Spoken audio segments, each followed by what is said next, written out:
So hello everyone, welcome back. So in the last session we have discussed about the what is the meaning, format and what are the points to be considered under the preparation of the trial balance. So that is we have discussed about the theoretical aspects of the trial balance. So now we will go for discussing the how to prepare the trial balance. So as we said, trial balance is a summary statement of various ledger accounts. Means by using various ledger accounts we will go for preparing the trial balance. So now we will see how to prepare the trial balance from the ledger accounts. So here they are asking you to prepare the trial balance from the following ledger accounts. Prepare trial balance as on 31st 3 2020. So we have to prepare the trial balance on the date of 31st March 2020, and they are given the various types of ledger balances along with the amounts. So now with these ledger balances we have to go for preparing the trial balance. So this is the format which we will follow for the preparation of trial balance. So now how we will go for entering these ledger balances into the trial balance. So in the last video we have seen points to be considered. So means there we have discussed what are the items to be considered as debit balances and what are the items to be considered as credit balances. So those points should be remembered for the preparation of the trial balance. Otherwise, a simple technique used for the preparation of trial balance is all the expenses whatever you are incurring, so that should be recorded on the debit side, and all the incomes which you are gaining, that should be recorded on the credit side. That is a simple technique.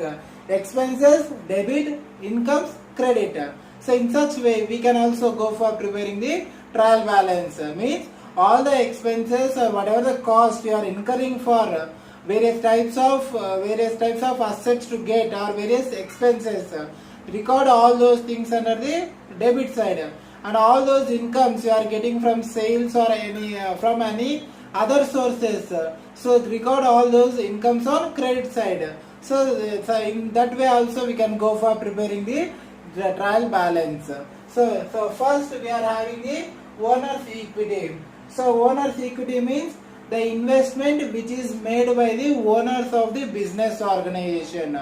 So owner's equity is always credit balance, because whenever for example if I am the owner of the business organization, so I am investing amount into business, that is called as owner's equity. So whenever the amount enters into business organization, that becomes capital, that is will be considered as the income for business organization, because the amount is getting to the business organization, coming into business organization, so that will be considered as the income. So owner's equity will be considered as the income. So the first item will be owner's equity, which should be recorded on the credit side, because it is the income for the business organization. So we will go for recording on the credit side. And the next one is drawings. Drawings indicates for the cash or goods which are withdrawn by the owner for his personal use. So then they are called as drawings. So then that will be considered as an expense for business organization, because whatever the cash or goods which are present with the business organization, that has been taken by the owner for his personal expenses, so that will be considered as the expense. So drawings will be recorded on the debit side of trial balance.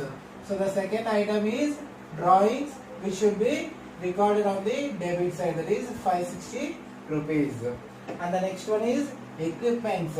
So here just they are given equipments, so that indicates for the amount which we have incurred for the purchase of equipments.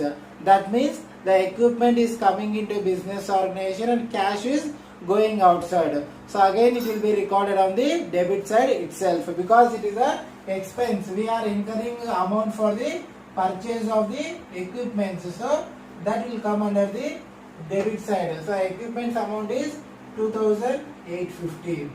And the next one, fourth one is the sales amount. So here the sales amount indicates for whatever the amount we are getting from the sales activity. So the revenue generated from the sales activity, that is income, because by selling our products we are gaining some income to the business organization. So whenever they are given sales, so the sales amount will be recorded on the credit side of trial balance, and it will be considered as an income for the business organization.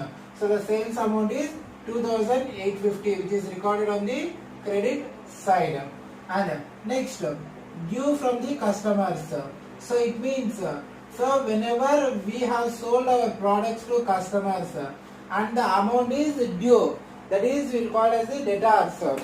So that is also recorded on the debit side, because to produce products we have incurred expenses and we have sold the products, but the amount has not been gained. So it is considered as an expense until the amount is received from the customers. So if it is expense, then we will go for recording on the debit side. So due from the customer, amount is 530 rupees, we will record on the debit side. And the next one is purchases. Again, purchases is also an expense to the business organization. So again we will go for recording on the debit side. So that is 1260. And next, purchase returns. So now purchases we are recording on the debit side. So purchase returns indicates whatever the items we have purchased due to damage or due to anything, if you are giving back the purchased materials to the suppliers, then they are called as the purchase returns. For example, I have purchased 100 units of material from a particular supplier. So my product has been manufactured with only 80 units. So remaining 20 units I am going to give back to the supplier. So that is called as purchase returns. When I give the return the units of products to the supplier, then automatically whatever the cost we are having for the 20 units, the cost will be given back to me. So that will become the income for the business organization. So always the purchase returns amount will be recorded on the credit side, that is 364 rupees will be recorded on credit side. And the next one is bank loan. So bank loan is also considered as an income, because when you are taking loan from a particular bank, so the loan will give you the income. So the amount will come into the business organization, and that amount will be utilized for various activities of business. So that will be considered as an income, and the bank loan will go for recording on the credit side of the trial balance, and the amount is 996 rupees. And the next one is creditors. So creditors is also same as the bank loan. So we'll go for recording on the credit side itself, 528, because they are the persons who will give money for our business purposes. If the money is coming into the organization, then that will be considered as income. So incomes will be recorded on credit side. So creditors will be recorded on the credit side. And the next one is taxes. So tax means we are paying tax to the government. That means for whatever the cash we are having, from that amount we are paying the amount for the government as a tax. So it will be considered as an expense. So the amount of tax will be considered as an expense, and we will go for recording on the debit side, that is 720 rupees. And next, now we are having cash in hand. So cash in hand is also recorded on the debit side, because whatever the cash we are having, so by using that cash we will go for performing various activities, that is we will go for paying wages, we will go for paying labor charges, purchase of raw materials, like that we will go for utilizing the cash. So that is considered as an expense. So cash in hand will be recorded on the debit side, that is 226 rupees. And the next one will be, so note payable. So here note payable indicates for the promissory note. So means whenever a person, so note payable is a written agreement where one party makes an agreement to another party that he will go for paying amount for that particular party. So that is called as the note payment, and note payment will be considered as the credit side because some other party is giving us the amount required for our operations by having the written agreement. So that will be considered as the income. So note payable will be recorded on the credit side. So the amount is 680 rupees. And the next one is inventory. So inventory means we are going to purchase raw materials or anything. We are incurring expenses for purchasing goods. So that amount will be considered as the debit balance. So 461 rupees. And the next one is repairs. Again here repairs indicates the amount which we are incurring for the repairing of some machineries or repairing of assets. So that is also considered as the debit balance. So amount is, inventory amount is 264, repairs amount is 461, and the last one is return inwards. So return inwards means whenever we are having sales. So sales means the goods will go outside and income will come into business organization. Whenever a customer finds any damage or any problem from our product, then they will go for returning the products. They are called as the return inwards or sales returns. Whenever they are returning goods to us, we have to give back the money. So that will be considered as an expense, and we will record on the debit side, that is 98 rupees. So now we have recorded all the ledger balances whatever they are given under the trial balance according to the rules. So now we have to go for making the total of debit and credit balances.